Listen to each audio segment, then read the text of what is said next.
Have you been watching The Masked Singer? I have not. I watched a couple episodes, but I haven't been following it. Oh my gosh. Let me tell you, man. It is the greatest cultural phenomenon in modern America, is The Masked Singer. I don't know anything about any of the songs they're singing, you know, for the young people. But that is the greatest show on earth. I do own more masks now than I have previously. Well, I kind of figured, you know, with everything that's going on, The Masked Singer would kind of catch on a little bit more. And we have some folks walking around.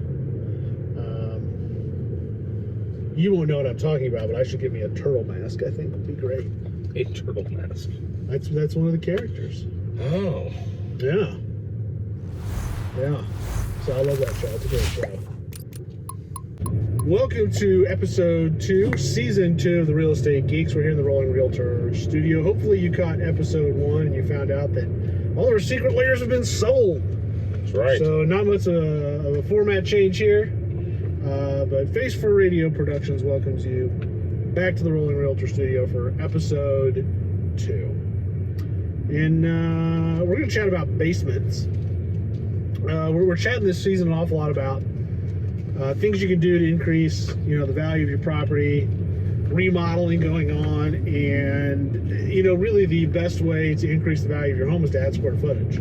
There you go. Right, the square footage is where a lot of the value is derived from.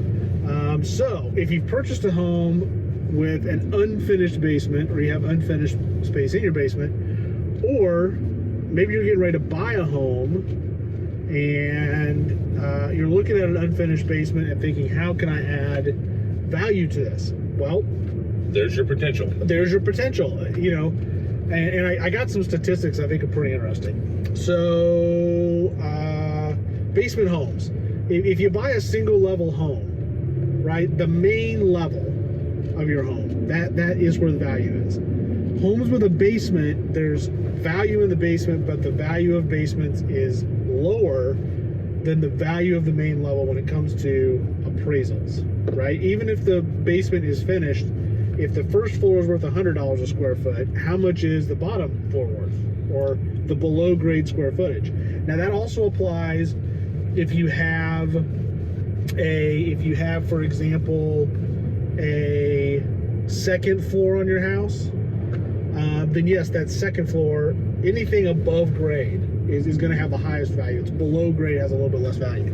And that's a good call. Because a lot of folks think an unfinished basement, but then when they finish the basement, they expect it to be valued just like the main level. Exactly, and it won't. It'll be a lower value. And this is one of the kind of, I don't know if I want to call it a funny thing, but kind of an odd thing. If you look through a lot of appraisals, you'll see a number given for the value per square foot, and it seems like it's really high.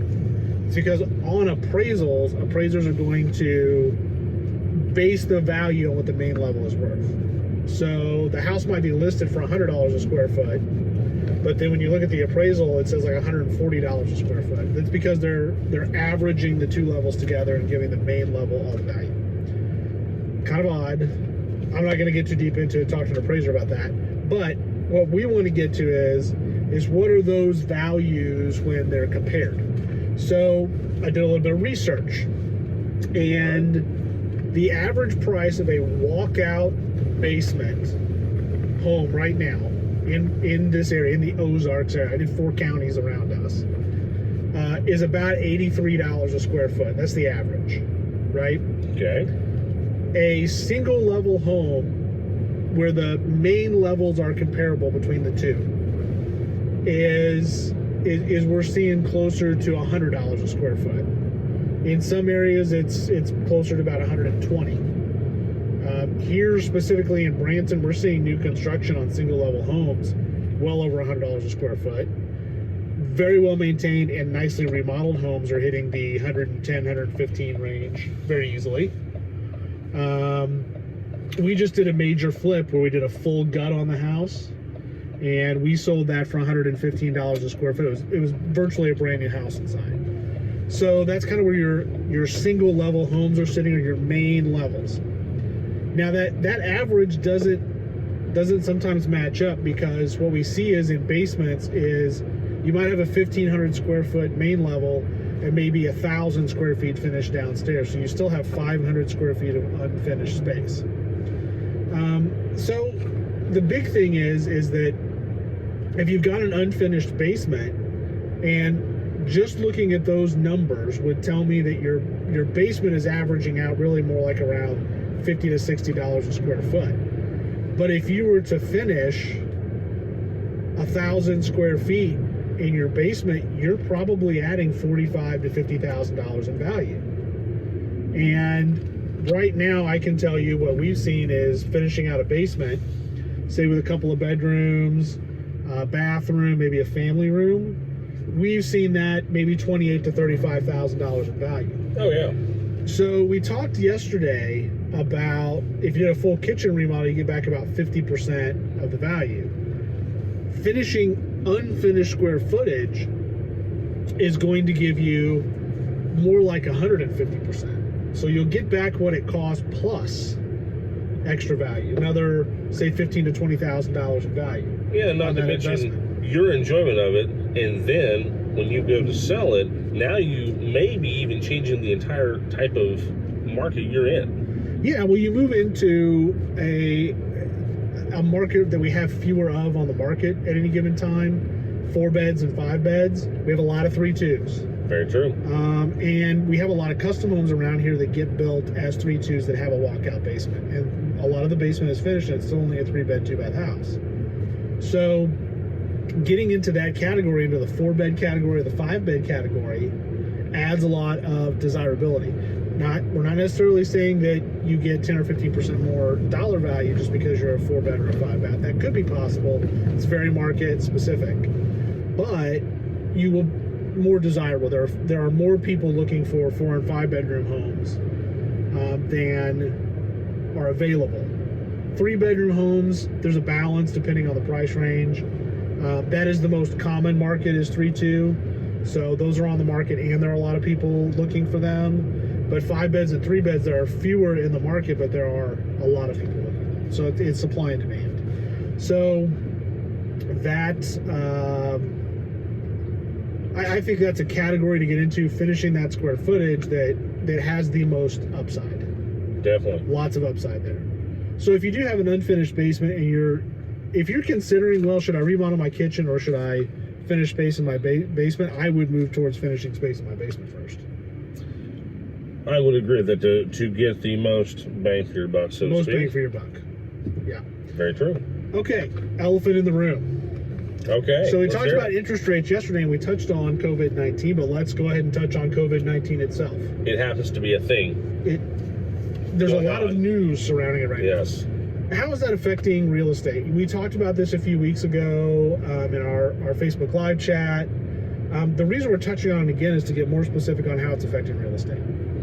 And we've had to make a lot of changes with showing houses. We've had a lot of clients say, hey, I know I said I was going to list my house. I'm going to wait.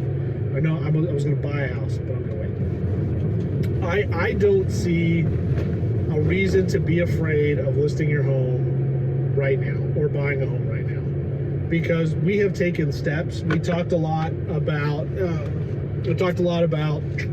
antiseptics, talked a lot about sanitizers and what we're doing.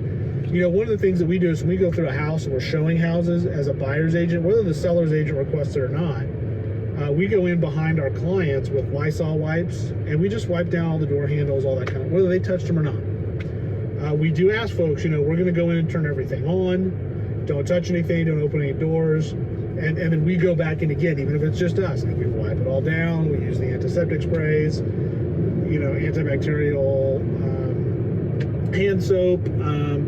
You know, the only thing that it's really changed is we're just taking precautions to make sure that we leave the house like we found it.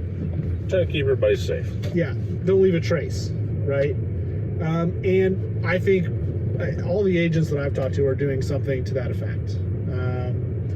Our houses that we have listed are new construction homes. We have some homes, some condos and stuff that are not visited regularly. They're vacation homes, and so we just go in, we take a drive once a week, which we should be doing this anyway, right? And when we visit the properties, we just go through and wipe the surfaces down that might have been touched. We have clients that we've worked with to just have out, Lysol and alcohol-based hand sanitizers available, so that when folks enter the home and they're going through the home, there's a Lysol wipe there, they can just go through and wipe it down. So there are precautions being taken to keep everybody safe, and I don't see people roaming around the market that are in any way, shape, or form exhibiting any symptoms or sick or anything that are going to go in and look at houses. The asymptomatic you kind of deal with making sure that everything's wiped down and clean. So even though it is kind of an elephant in the room out there, which we're at a point now, we're into May, Branson's opening back up. We've already seen, this week, downtown is hopping, the restaurants are busy, everybody's taking precautions, but folks are ready to get back to normal, and that's house hunting too. And with interest rates so low, sellers, there's a lot of buyers out there looking for property, and a lot of sellers left their homes off the market. Get them on the market now and get them for sale. Call your agent, better yet, call us. But call your agent, because I have buyers that want to buy your house. I have buyers waiting that we cannot find properties for, and we need those properties to come on the market. So if they have something to buy, they're ready. They're ready to go. They're financed. They've got cash in hand. They're ready to make offers, and they're ready to buy. The people who are out looking right now are a very serious, determined buyer. Very serious, yeah. And a lot of these are, when the kind of shutdown started happening, we were kind of ahead of the ball. We've had Matterport, which you can look up, see what Matterport is at matterport.com. But we've had Matterport for 2.5 years now, almost 3 years. We have Matterport. We Matterport all of our properties. So we have virtual tours already ready to go on all of our properties.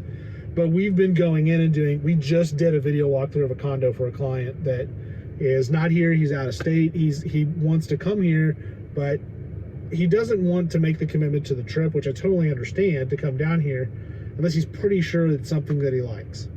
And so, we're doing video walkthroughs. That's a little bit of a change. But I've got to tell you, I actually really enjoy it. I like going to the property, doing the video walkthrough, pointing everything out, because when they get here, it saves everybody a lot of time. If they know, I don't like that property, then we're not investing a lot of time into showing it, and folks are looking at 1, maybe 2 properties, already having seen the interior. It's quicker, it's easier for everybody, and I kind of like it, and I kind of hope that's something that sticks around. And I kind of hope I start seeing a lot of our fellow realtors investing more in virtual tours. We've always held kind of the view that I think, frankly, that every single home that gets listed should have a virtual tour of some kind on it. Oh, I agree. I almost think it should be a requirement. But that's me, and that's politics for another time. So don't be afraid of the COVID. We have ways to take care of it, and every agent does it a little different, but every agent kind of has a process. I think that they're going through to keep everybody safe. So I agree. Get out there and buy, get out there and list, and we think you're going to find that the market's busy. The market is still moving at a healthy pace. It is a good time to be in the market, for sure. Absolutely. Thanks for watching. We'll see you tomorrow. Thank you.